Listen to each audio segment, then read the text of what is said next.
বিক্ষোভ সমাবেশের বিষয়ে জানাতে ঢাকা বিশ্ববিদ্যালয় থেকে যুক্ত হচ্ছেন স্বপ্নিল শাহরিয়ার শিশির। তমাল, ফিলিস্তিনের গাজায় ইসরায়েলি বাহিনীর যে বর্বরতা, নৃশংসতা এবং গণহত্যা চালাচ্ছে তারই প্রতিবাদে কিন্তু দেশব্যাপী বিক্ষোভ সমাবেশ সহ নানা কর্মসূচি পালিত হচ্ছে। এবং সকাল থেকে ঢাকা বিশ্ববিদ্যালয়ের যে রাজু ভাস্কর্য, সেখানেও কিন্তু নানা শ্রেণী পেশার মানুষ, সংগঠন, শিক্ষার্থী সহ সাধারণ মানুষ তারা কিন্তু এখানে তাদের প্রতিবাদ বিক্ষোভ সেটি কিন্তু তারা প্রদর্শন করছেন। আপনি দেখতে পাচ্ছেন এই রাজু ভাস্কর্যের যে পাদদেশে, সেখানে কিন্তু ফিলিস্তিনের পতাকা হাতে এবং বাংলাদেশের পতাকা হাতে এই যে বলছি যে নানা শ্রেণী পেশার মানুষ তারা কিন্তু সবাই জড়ো হয়েছেন এবং তারা ফিলিস্তিনের পক্ষে নিজেদের সংহতি, সেই সংহতি কিন্তু তারা প্রকাশ করছেন। এবং ইসরায়েলের বিরুদ্ধে তাদের ঘৃণা এবং যে তাদের আগ্রাসনের যে প্রতিবাদ, সেই প্রতিবাদটা কিন্তু তারা এখানে বারবার ঘোষণা করছেন। মুহুর্মুহু তারা কিন্তু স্লোগান দিচ্ছেন এবং তারা বলছেন ফ্রি ফ্রি প্যালেস্টাইন, এরকম স্লোগান কিন্তু তারা দিচ্ছেন। এবং যেটি এখানে আমরা এই বিক্ষোভ সমাবেশে যারা অংশ নিয়েছেন তাদের সাথে কথা বলেছি, তারা আমাদেরকে জানিয়েছেন শুধুমাত্র আজকে এই ফিলিস্তিনের গাজায় না, পুরো বিশ্ব মানবাধিকার সেটি কিন্তু আজ ভুলুণ্ঠিত। যেভাবে নারী, শিশু সহ সাধারণ মানুষকে ফিলিস্তিনের গাজায় হত্যা করা হচ্ছে, সেটা দেখে কোনো সুস্থ, স্বাভাবিক এবং বিবেকবান মানুষ যাদের ভিতরে মানবিকতা রয়েছে তারা কিন্তু সেটি সহ্য করার মতো নয়। সেই কারণেই তারা ক্ষুব্ধ এবং তারা মুসলিম বিশ্বসহ পুরো বিশ্ববাসী যাদের মধ্যে বিবেক রয়েছে, মানবিকতা রয়েছে, তাদের সবাইকে কিন্তু একত্রিত হতে বলছেন এবং ফিলিস্তিনের যে আগ্রাসন এবং হত্যা, সেই হত্যার কিন্তু তারা প্রতিবাদ করতে বলছেন।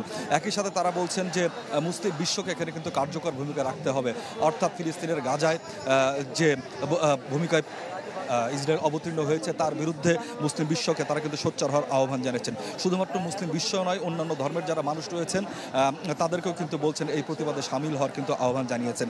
একই সাথে ইসরায়েলি বিভিন্ন যে পণ্য রয়েছে সেই পণ্য বয়কটের কথাও কিন্তু অনেকেই এখান থেকে বলছেন। আপনি দেখতে পাচ্ছেন যারা এখানে বিক্ষোভ করছেন তাদের হাতে নানা রকম ব্যানার, প্ল্যাকার্ড সেগুলো কিন্তু শোভা পাচ্ছে এবং বেনিয়ামিন নেতানিয়াহুর বিরুদ্ধে তারা কিন্তু নানা রকম স্লোগান দিচ্ছেন, ইসরায়েলের বিরুদ্ধে তারা স্লোগান দিচ্ছেন এবং বলছেন যে সমস্ত দেশ মানবাধিকারের কথা বলে, উন্নত অনেক দেশে রয়েছে যারা তাদের ভূমিকা ইসরায়েলের পক্ষে এবং তাদের ভূমিকা প্রশ্নবিদ্ধ, সেই ভূমিকার তারা কিন্তু কঠোর সমালোচনা করছেন এবং বলছেন প্রকৃত অর্থেই যেন ফিলিস্তিনের গাজাবাসীর জন্য মানবাধিকার প্রতিষ্ঠা করা হয়, সেই মানবাধিকার প্রতিষ্ঠার তারা কিন্তু আহ্বান জানাচ্ছেন এবং স্বাধীন ফিলিস্তিনের যে দাবি, সেই স্বাধীন ফিলিস্তিনের দাবি কিন্তু তারা বারবার এখানে উচ্চারণ করছেন।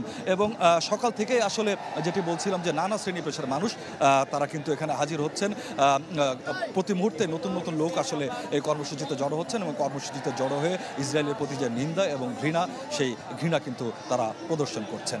তমাল, শিশির, আপনাকে ধন্যবাদ। ঢাকা বিশ্ববিদ্যালয় থেকে চলে যেতে চাই রাজধানীর ভাটারা এলাকায়, সেখানে বিভিন্ন বেসরকারি বিশ্ববিদ্যালয়ের শিক্ষার্থীরা বিক্ষোভে অংশ নিয়েছেন। সেখান থেকে যুক্ত হচ্ছেন শফিকুল ইসলাম সবুজ। সকাল থেকে কিন্তু রাজধানীর প্রগতি সরণির যে সড়কটি রয়েছে, এই সড়কে গাজায় যে নির্বিচারে গণহত্যা চলছে 2023 সালের পর থেকে, সেই গণহত্যার প্রতিবাদে নানা শ্রেণী পেশার মানুষ, শুধুমাত্র বেসরকারি বিশ্ববিদ্যালয়ের শিক্ষার্থীরাদের ব্যানারে হয়তো বের হয়েছে, কিন্তু এই মিছিল কিংবা প্রতিবাদ কর্মসূচিতে কিন্তু সবাই যুক্ত হয়েছেন।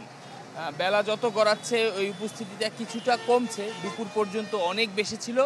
তো এখন আমরা যে চিত্র দেখছি সেটি হচ্ছে প্রগতি সরণির একদম আমেরিকান এম্বাসির উত্তর দিকে যে সব বের হওয়ার যে পথটি রয়েছে, অর্থাৎ বাড়িধারার দিকে ঢোকার যে রাস্তাটি রয়েছে, এই রাস্তার সামনে কিন্তু এখানে বিক্ষোভ করা হচ্ছে এবং গাজায় যে নির্বিচারে গণহত্যা চলছে সেই গণহত্যার প্রতিবাদ তারা করছেন। এবং সারা পৃথিবীতেই কিন্তু আজকে গাজায় গণহত্যার প্রতিবাদে নানা ধরনের কর্মসূচি পালন করা হচ্ছে।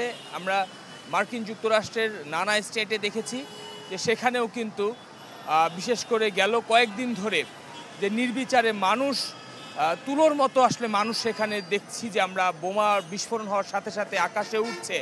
অর্থাৎ যে মানবাধিকারের কথা বলা হয়, যে মানবাধিকারের কথা বলে সারা পৃথিবীকে নানা ধরনের সবক দেয় উন্নত বিশ্ব, বিশেষ করে পশ্চিমারা, আমেরিকা সহ, তাদের যে কথা, তাদের যে বক্তব্য, তার সাথে পুরোপুরি সাংঘর্ষিক মধ্যপ্রাচ্যের নিপীড়িত যে জনগোষ্ঠী গাজা, সে গাজার মানুষের জীবন।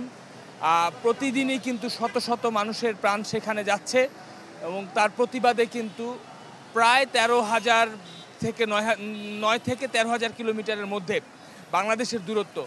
এত দূরে মানুষজন কিন্তু প্রতিবাদ করছেন। শুধুমাত্র আমেরিকান এম্বাসির এই প্রাঙ্গণে নয়, ঢাকা বিশ্ববিদ্যালয় সহ ঢাকার নানা প্রান্তে কিন্তু শিক্ষার্থীরা, সব শ্রেণী পেশার মানুষরা নামছেন এবং তারা বলছেন যে বাংলাদেশের থেকেও তারা গাজাবাসীর সাথে একাত্মতা প্রকাশ করতে চায় এবং সারা পৃথিবীকে জানিয়ে দিতে চায়, মানবতার পক্ষে যারা রয়েছেন, যে পৃথিবীর পূর্ব পশ্চিম উত্তর দক্ষিণ সব মানুষ ফিলিস্তিনের গাজায় যে মানবতা বিরোধী অপরাধ চলছে সেই অপরাধের বিরুদ্ধে তারা রয়েছেন এবং মানুষ হত্যার প্রতিবাদ তারা করছেন। এই জানান, এই আওয়াজ যাতে যারা মানুষকে মারছেন তাদের কর্ণগৃহে প্রবেশ করে এবং সবাই বলছেন যে ফিলিস্তিনের যে অধিকার, যে স্বাধীনতার সংগ্রাম 1965 সালের পর থেকে তারা করছে, এই সংগ্রাম অব্যাহত থাকবে যতদিন না পর্যন্ত স্বাধীনতা অর্জন না হয়।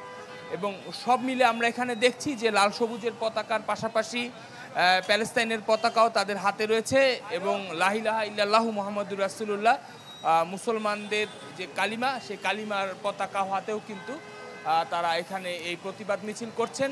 এবং এই কর্মসূচিকে ঘিরে কিন্তু আমেরিকান এম্বাসি সহ আশপাশের যে কূটনৈতিক অঞ্চল বলা হয় এই এলাকাটিকে, এখানে আইনশৃঙ্খলা রক্ষাকারী বাহিনীর নিশ্ছিদ্র নিরাপত্তা ব্যবস্থা রাখা হয়েছে, সেনাবাহিনীর টহল আমরা দেখছি এবং এখানেই কিন্তু আসলে সকাল থেকে বিক্ষোভকারীরা তাদের প্রতিবাদ কর্মসূচি জানাচ্ছেন নিপীড়িত জনগোষ্ঠী গাজাবাসীর পক্ষে। সবুজ, আপনাকে ধন্যবাদ। গাজায় গণহত্যার প্রতিবাদে বিক্ষোভ হয়েছে উত্তরের জেলা কুড়িগ্রামেও, সেখান থেকে যুক্ত হচ্ছেন গোলাম মোল্লা সিরাজ।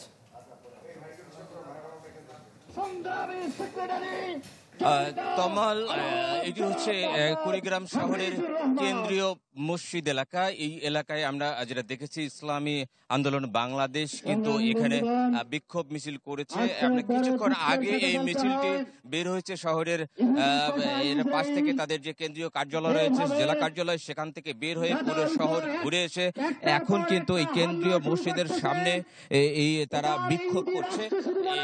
এখানে আমরা তাদের মিছিলে যে স্লোগানগুলো শুনেছি, সেই স্লোগানগুলো হলো যে গাজায় যে চলমান বর্বরতা, এই বর্বরতার বিরুদ্ধে তাদের আজকের এই প্রতিবাদ। একই সাথে এই যে চলমান বর্বরতায় অন্যান্য যে রাষ্ট্র এবং রাষ্ট্র প্রধান যারা নীরব রয়েছে বা যারা ইসরায়েলকে পরোক্ষ প্রত্যক্ষভাবে সহযোগিতা করছে, সেই সব রাষ্ট্রের বিরুদ্ধে কিন্তু আজকে স্লোগান দিচ্ছে ইসলামী বাংলাদেশের যে কুড়িগ্রামের নেতাকর্মীরা রয়েছেন তারা। একই সাথে আমরা আজকে দেখেছিলাম যে সকাল থেকেও কিন্তু যে কুড়িগ্রামের যে ধর্মপ্রাণ মুসলমানের যে ব্যানারে কিন্তু সারাদিনে আজকে এই বিক্ষোভ হয়েছে, প্রতিবাদ মিছিল হয়েছে এবং আমরা যেটা জানি এর পরেও কিন্তু আরো মিছিল রয়েছে। সবকিছু মিলে গাজায় যে চলমান বর্বরতা, এই বর্বরতার বিরুদ্ধে, এই বর্বরতার প্রতিবাদে কিন্তু যে আন্দোলন কুড়িগ্রাম উত্তাল, আমরা কিন্তু এমনটাই বলতে পারি। বিশ্বমানের থার্মিক্স রড, সালাম স্টিল থার্মিক্স, দেশের একমাত্র থার্মিক্স রড।